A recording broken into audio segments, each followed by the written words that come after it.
Shavuot Tov. Alors je vous explique, s'il y a des questions, posez-les, vous m'arrêtez, il n'y a pas de problème. On va y aller doucement, on va reprendre ce qu'on avait expliqué par rapport à la Géoula. La Géoula, elle est allusionnée dans deux noms, d'accord, qui s'appellent le Shem Mab et ce qu'on appelle Ab Shemot. Alors Shem Mab, je m'arrête au premier, c'est le nom de 42 lettres. 42 lettres, c'est Ana Bechoar, c'est ce qu'on connaît en général.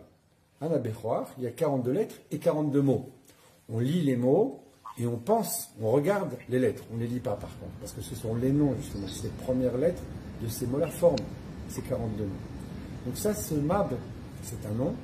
On appelle dans le langage de la Kabbalah, en langage courant, un ascenseur, parce que ça nous permet de monter de monde en monde. Ce Ana Bechoar, on le dit à certains moments de la prière, et quand on le dit, eh bien on s'élève. Il y a un autre Mab, un autre nom de 42 lettres, mais pas de la même façon, qui est le Kaddish, parce que là-bas il y avait Ishtabar, Veitaer, Veitromain, Veitnase, Veitadar, Veitale, Veitalal. Il y a 7 fois la lettre Vav. La lettre Vav, elle, de valeur numérique 6, 7 fois 6, ça fait 42. Quand on dit un Kaddish, à chaque fois qu'on dit un Kaddish dans la Tefila, en général le plus souvent c'est dans Shacharit, parce qu'il y a beaucoup de, la Tefila est beaucoup plus longue, il y a beaucoup d'étapes, il y a 4 mondes, plusieurs Kaddishim, etc. Chaque Kaddish qu'on va dire va nous permettre de monter d'un monde à un autre. Plus proche de nous, au-delà de cette définition, c'est aussi les 42 voyages. Même bête, Massaot, les 42 voyages dans Parashat Massé. Les 42 voyages, ils sont vrais pour le Ham Israël, dans le désert à l'époque, mais c'est vrai aussi pour le peuple juif aujourd'hui. On est en plein dans le 42e voyage. On l'avait expliqué dans la Gada, dans d'autres endroits, etc. On est mamash dans le 42e voyage. Et ces voyages-là, c'est vrai aussi pour un homme dans sa vie. Chaque juif, il a 42 voyages dans sa vie. C'est le Baal Shem Tov qui dit ça. Il va même encore plus loin, il dit chaque jour, dans chaque journée, on a 42 voyages. Ça, c'est pour le même bête. Alors, ce même bête-là, il se trouve dans la Masechet Chagiga, Yud Aleph. On va voir, parce que ce qui existe dans la Kabbalah, il faut savoir qu'il n'y a pas de dichotomie entre le Nigli et le Nistar. On rencontre de certaines personnes qui pensent que ce sont deux choses différentes, ça on peut pas, etc. Il n'y a pas de différence entre les deux, il n'y a pas de problème, tout fonctionne en même temps, au contraire, l'un sans l'autre ça ne marche pas. Alors, le Niglé c'est la partie dévoilée, c'est la Gemara, etc. D'accord. Et le Nistar, c'est la partie cachée, c'est la Kabbalah, la Chassidut, etc., le Sod. Alors, juste une petite seconde.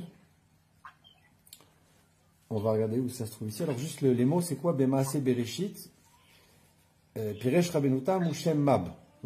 C'est un Tosfot. Je ne sais pas s'il est évoqué ici. L'idée, c'est quoi? C'est que ce Shem Mab, ces 42 lettres, elles ont une permutation. Ces 42 lettres de Ana Bechoar, elles se transforment en 42 lettres du pasuk de Bereshit. Il y a là-bas, Bereshit bar Elokim et Hashamayim va être Haaretz. Vaaretz haïta tohu vavo. On s'arrête là. Après, c'est vavo, etc. Mais on s'arrête là. Alors, ça commence avec un bet, ça termine avec un bet. On a 42 lettres. C'est les sages. Donc, dans la Masechet Chagiga, Daf Yud Bet, Yud Aleph, Amoud Abet, Yud Aleph Amoud Abet, donc le Daf 11, deuxième page, qui explique ça, d'accord? On dit, ce schéma-là, il existe aussi dans Bereshit. Les sages de la Kabbalah enseignent encore une autre permutation de lettres, c'est dans Az Yashir. Az Yashir Moshe v'nei Israël et Kashara Azot Lashem vayomru le. On s'arrête à la Med Aleph. Aleph au début, Aleph à la fin. Bereshit Bet au début, Bet à la fin. 42 lettres, Ana Bechoar 42 lettres. Pourquoi on dit tout ça?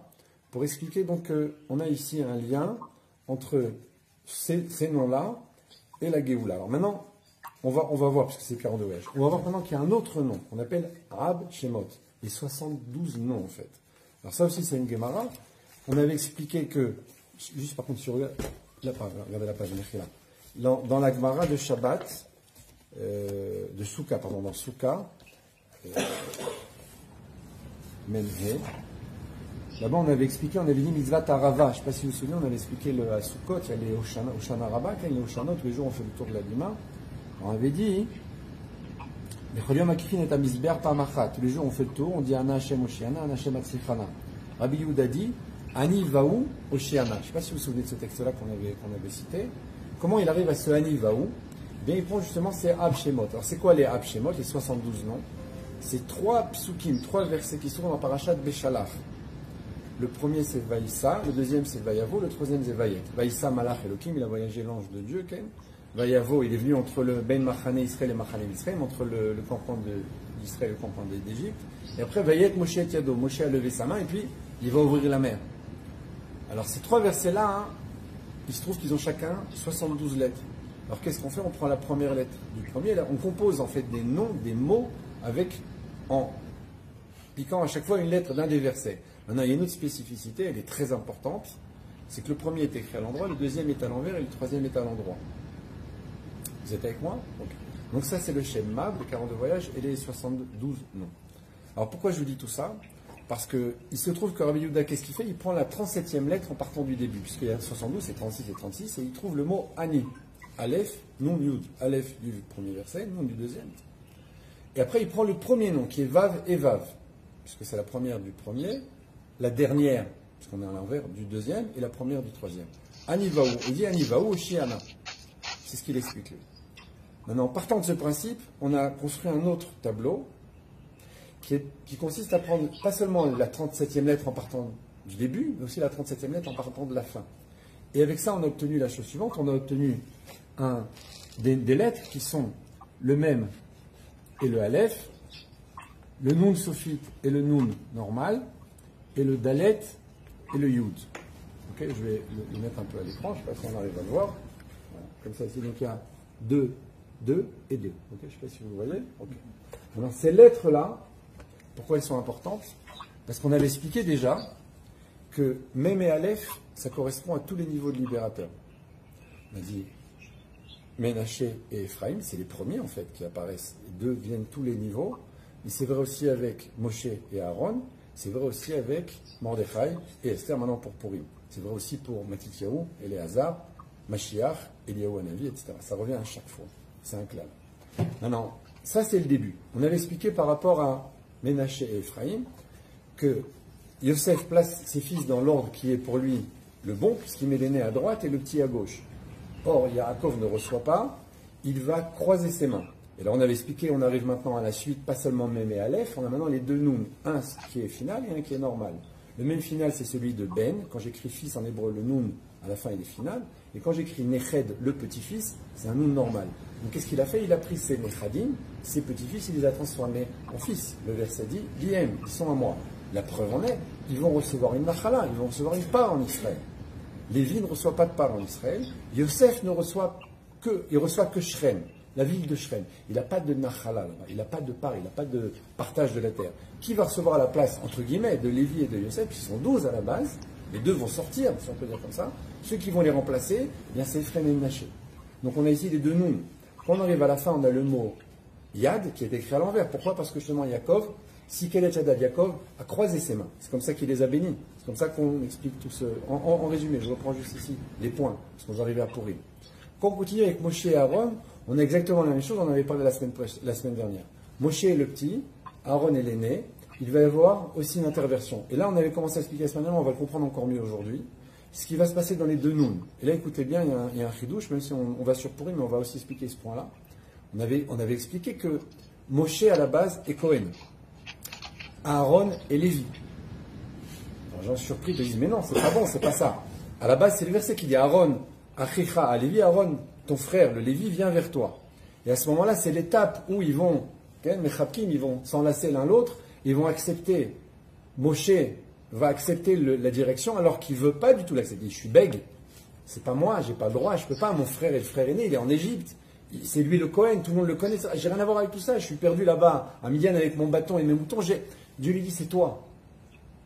C'est toi, haine. Mais de cette discussion-là, ce refus de Moshe, il va perdre, entre guillemets, la Kihuna, il n'est plus Cohen, il va devenir Lévi et Aaron va devenir Cohen. Mais retenez ce qu'on avait vu la semaine dernière, je le réexplique maintenant.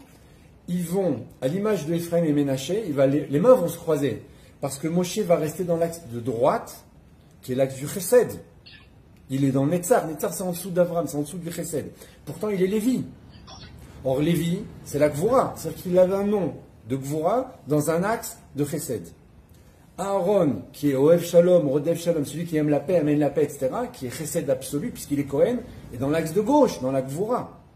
C'est-à-dire qu'à l'image de Yaakov qui va bénir ses fils, on a ici deux hommes qui vont accepter totalement. Le grand va laisser la place au petit. Aaron va suivre Moshe. Il ne va pas se plaindre, il va l'accepter avec amour, avec ferveur, il n'y a aucun souci. Donc comme Ephraim et Menaché, on va avoir ici des hommes qui vont rester à leur place, et les mains vont se croiser, si on peut dire comme ça, puisqu'on va avoir ici le Chesed et la Gvura, de l'axe où ils vont se trouver, en ayant un titre qui est différent de ce qu'ils sont. Tu ne peux pas être Lévi, qui est Gvura dans le côté droit, tu ne peux pas être Cohen, qui est Chesed dans le côté gauche. Ben, c'est exactement ça, c'est comme Ephraim et Menaché. Les mains se sont croisées.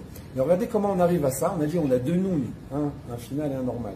Quand je prends Cohen, et Lévi, Cohen c'est Kaf, c'est 20, Lévi c'est Lamed c'est 30. 20 et 30, ça fait 50, ça fait Noun. C'est-à-dire que j'ai un Cohen qui devient Lévi, un Lévi qui devient Cohen. Les deux deviennent Noun. Cohen, concrètement, en étant Lévi, potentiellement. Et inversement. Lévi virtuel qui devient Cohen, concrètement. Donc tous les deux sont Noun. L'un et l'autre à la fois. J'ai mes deux Noun ici. Et après, on a la main. C'est quoi la main? C'est la Gematria de Zahav.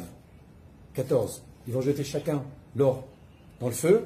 L'un va donner une menorah en droit, puisqu'il est du côté droit. Et l'autre, il va donner un Hegel, on a dit de la Shon, Igoul, donc dans le rond du côté gauche. Ça, c'était pour expliquer un petit peu plus ce qu'on avait vu la semaine dernière. Et là où on veut arriver maintenant, c'est à Purim. Alors, encore une fois, on l'a dit, même Aleph, c'est Mordechai et c'est Esther. Là aussi, on a une interversion avec une acceptation totale. Dans les mots de la Megillah, on voit que Mordechai ordonne à Esther, elle accepte, Esther ordonne à Mordechai, il accepte. Ils s'échangent, il y a des ordres de l'un vers l'autre. Quand on arrive aux deux noms, il y a plusieurs explications. Une d'entre elles, c'est de voir le fait que Aman est appelé le serpent. Aman, la dernière lettre, c'est un noun. Le serpent, la première lettre, c'est un noun. Un final, un normal. Ken, on a ici quelque chose d'exceptionnel. Mais c'est pas que ça. Là, écoutez bien, c'est là la ptsatsa, c'est là qu'elle est la bombe, c'est le chidouche. C'est que tout le pasouk de la Megillah, Ken, qui est... y a-t-il une Megillah ici, éventuellement? Megillah Esther? Vishnei Masar Chodesh. Ken, en Shemot, un fromage de Shemot. Alors, juste avant de continuer, puisqu'on attend qu'on cherche le livre, je ne sais pas si vous avez saisi, donc, à chaque fois qu'on est arrivé au Noun, aux deux Noun, on est le verset intermédiaire, en fait, c'est le verset central, en fin de compte. On a ici une interversion. On a ici un verset qui est écrit à l'envers. Le premier est à l'endroit, le deuxième est à l'envers, le troisième est à l'endroit. Donc, lorsque je suis dans le deuxième, c'est écrit à l'envers. Et c'est les passages justement du Noun qui sont à l'envers. Alors vous vous souvenez qu'on avait évoqué sur ça, le verset Vaï bin Soron, Vaïmer Moshe, lorsque l'Aaron voyageait, et Moshe, etc. Bon. Ce verset-là, plus le deuxième qui ouvre Noucho Yomar, lorsqu'il va s'arrêter le Aaron, lorsque le Aaron voyage et lorsque le Aaron s'arrête. Ces deux versets-là, merci beaucoup, ces deux versets-là sont écrits avec un Noun, en parenthèse, comme en parenthèse, au début et à la fin, des Noun inversés. Et on avait compris que ces Noun inversés, eh bien leur origine, elle vient du Shem Amforash, puisque le verset du milieu qui a deux Noun, c'est le verset central, avec les lettres centrales sont deux Noun écrites à l'envers, puisque le verset est écrit à l'envers. C'est l'origine de ce verset-là, là-bas, dans Vaï bin Sora, lorsque l'Aaron a voyagé avec ces deux Noun à l'envers. Et là, on a vu justement des Remazim, on va les voir juste après. D'ailleurs, ce serait bien qu'on ait le Passouk, mais bon, je ne sais pas si bin Sora. Bon, on va voir après. Le tête, Pérec tête. Alors, écoutez, c'est important, c'est impressionnant. Périctète, il commence comme ça. On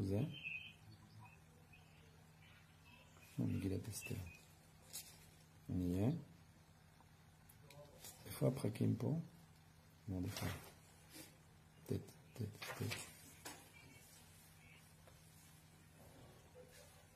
Ok. Alors le verset, le neuvième Pérec, ou Vishnei Masa Chodesh ou Chodesh Adar, et le 12e mois de l'année qui est le mois de Hadar, puisque Nissan c'est le premier mois. Bishlosha Asar Bo, Yom Bo, le 13e jour de ce mois-là. Asher Igiadvar Amelech Vedato, lorsqu'est arrivé la parole du roi et son décret, les Asot, pour qu'il soit accompli, Bayom, Asher Sibro Iva Yehudim, lorsqu'ils ont imaginé les ennemis des Juifs, l'Ishlot Baen, de les maîtriser.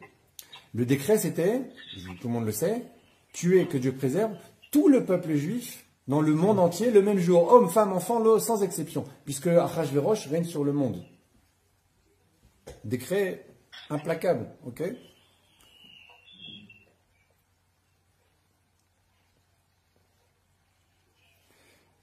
Vena Aforhu.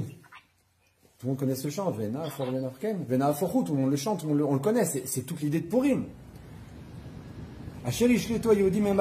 Lorsque à ce moment-là les Juifs ont régné sur leurs ennemis. Alors écoutez bien, Vena Aforhu, comme on dit dans la Torah, a dit Vena Aforhu et là Venun Aforhu. On ne dit pas Vena Aforhu, mais il dit c'est un nun inversé là-bas. Vena Aforhu, c'est le mot du pasuk. Vena Aforhu, tout a été inversé. Le peuple juif devait mourir ce jour-là dans son intégralité. Il y a eu cette situation de renversement absolu, et ceux qui voulaient nous tuer ont été tués par centaines, par milliers dans toutes les provinces où il y avait ce décret. Ceux qui voulaient nous tuer ont été massacrés ce jour-là.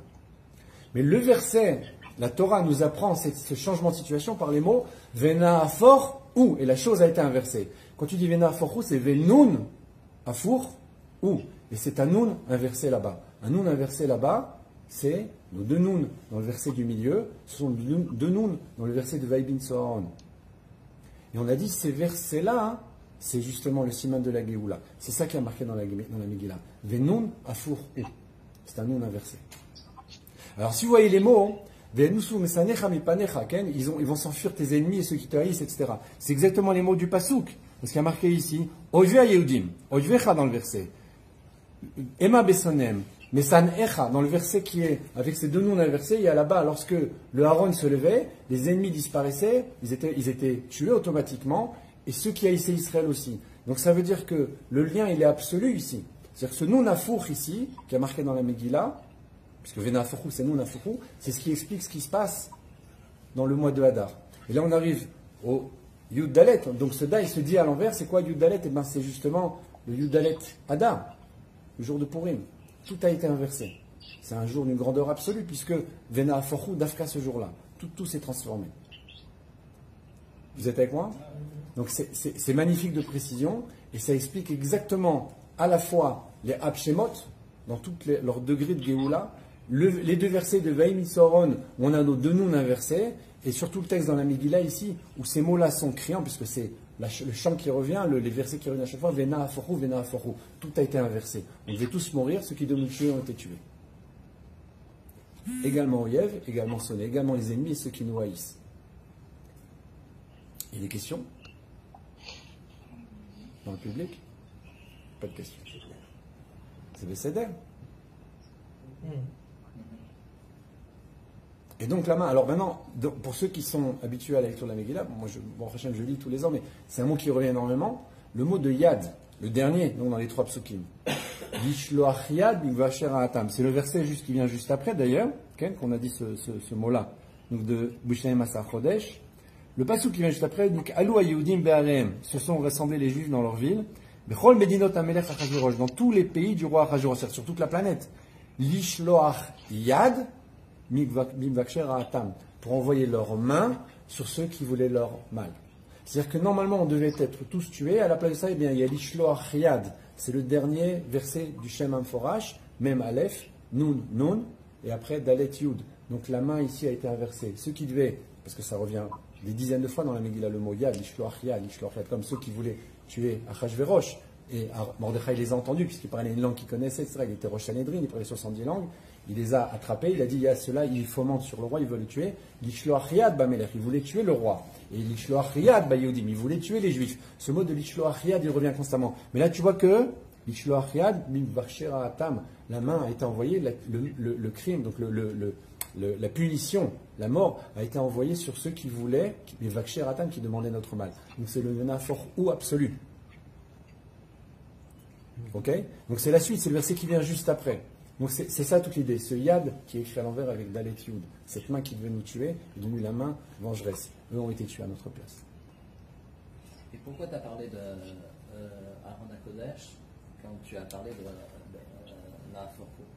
Alors ça c'est le deuxième verset qu'on on a fait un rapport entre les Hapshemot. On a ici un premier verset qui est écrit à l'endroit, un deuxième qui est écrit à l'envers et un troisième qui est écrit à l'endroit.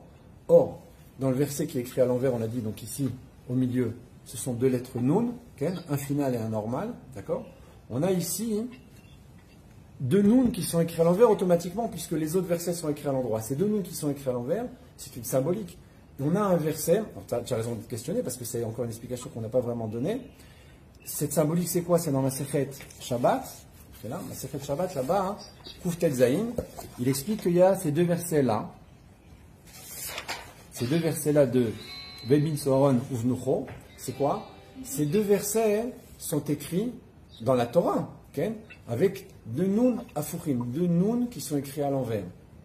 Deux nun qui sont écrits à l'envers. Okay. Deux nun qui sont écrits à l'envers, c'est quoi? C'est ce verset-là. Chez nous, dans le Shem Amforash, c'est le verset qui est écrit à l'envers, c'est le seul, les autres sont à l'endroit. C'est pour ça que tout s'inverse à chaque fois. Chez Yaakov et Ephraim et Menaché, il a croisé ses mains, donc il a inversé ici le Yad. D'accord? Qui vient avec les deux noms, de Neched à Ken, de petit-fils à fils. Chez Moshe et Aaron, on a dit ils restent à leur place. Pourtant, tu vois un Nun Sofit, Nun Sofit, Nun normal, on a dit un qui est la finalité et un qui est dans la normalité. On a ici Cohen et Lévi et Cohen. On a encore une inversion. C'est pas chouette puisque dans la Sphirot, dans leur nom, il y a quelque chose qui colle pas, entre guillemets, d'après la vision première. Donc quand tu vois que les deux noms sur la verset, ça marche. Chez nous, ici, c'est le Nafourou, le Nun Nafourou. C'est quoi le Nun Nafourou? C'est ce qu'on a expliqué dans ce verset-là. C'est que la Gemara te dit là-bas, le Minachem Ouzé, et là, Mipnei chez Sefer Chashuvou Bifnei Atzmo. Ce pasuk-là, il n'est pas à sa place, c'est un livre en lui-même. C'est un livre en lui-même, pourquoi? Parce qu'il te dit justement, il y a un symbole, il y a deux noms, comme deux parenthèses. Et maintenant, ces deux versets, c'est quoi? C'est Vaïlin Soron, Vaïmer Moshe, Kuma Hashem, Oivecha, Venusu Misanecha, Ken Kuma Hashem, Imnuchatecha, Vaïfutsu Oivecha, Venusu Misanecha, Mipanecha. Ken, lève-toi le Aaron, avance. Et lorsque le Aaron va avancer, le Aaron c'est les Luchot Abrit, Ken, alors ça va écraser, ça va détruire automatiquement tous les ennemis. Et après, le verset qui vient après, lorsque va se poser le Aaron, dans ces deux versets-là, on a deux noms inversés. C'est la référence à notre vie. Alors maintenant, et l'autre référence, c'est quoi? C'est ce qu'on avait expliqué au niveau d'Ephraim et Menaché, on avait dit Alphé, Rivevot. Alphé, c'est Alphé, Ephraim, Rivevot, c'est Rivevot et Menaché. Kilo, Alphé, Ephraim, Rivevot, Menaché. C'est la référence à la Birkat Abani, même si c'est pas marqué dans les mots là-bas. Seulement en remèze, en allusion. Okay, ça se termine comme ça, le deuxième passage Rivevot, Alphé, Israël, et myriades de milliers d'Ikel. Alors c'est l'allusion pour ça. Moshe Aaron, on l'avait expliqué. Maintenant, sur la Megillah, on a les deux mots qui sont Oivecha, son Echa dans le verset, tes ennemis ceux qui te haïssent. Dans notre Megillah, ici, sur le Vena Forou, on a le mot de Oyev et de Soné, celui qui nous haït, celui qui nous, notre ennemi. Donc ces deux mots se retrouvent là aussi. Tout ce qui correspond à la Géoula, toutes les étapes de Géoula, tous ces mêmes Aleph là, tous ces Ménaché, Ephraim, Mordechai, Esther, ça se retrouve dans ces deux versets-là. Parce que c'est le verset de la Géoula. C'est ce que te dit là-bas le Pirouche. À Akida Parachazo. Qu'est-ce qu'elle va dire cette paracha? Parce qu'elle n'est pas à sa place. Ces deux versets-là, c'est un livre en lui-même. Qu'est-ce qu'ils font là? Il dit, elle a été retirée, elle a été là pour aider, pour protéger contre la pouranout. Mais elle va revenir à sa place. Il dit quoi les Atid? Shiukola pouraniot betelin, tous les malheurs vont disparaître. Veloï dagou les pouranout, il n'y aura plus personne qui va s'inquiéter de malheurs éventuels. Mais Yetzerara, Batel, le Yetzerara a disparu. Donc c'est la Géoula. Donc ce livre-là, avec ces deux versets, c'est le livre de la Géoula. C'est pour ça qu'on arrive à le rattacher à chaque fois à Moshe Aaron, Ephraim, Menaché, Mordechai, Esther, toutes les étapes de la Géoula, tous les grands moments de la Géoula, toutes les galouillottes. Okay? Donc c'est le lien qu'on avait fait en fait. Bon, encore une fois, c'est en résumé, c'est pas tout, on peut élargir encore longuement, mais c'est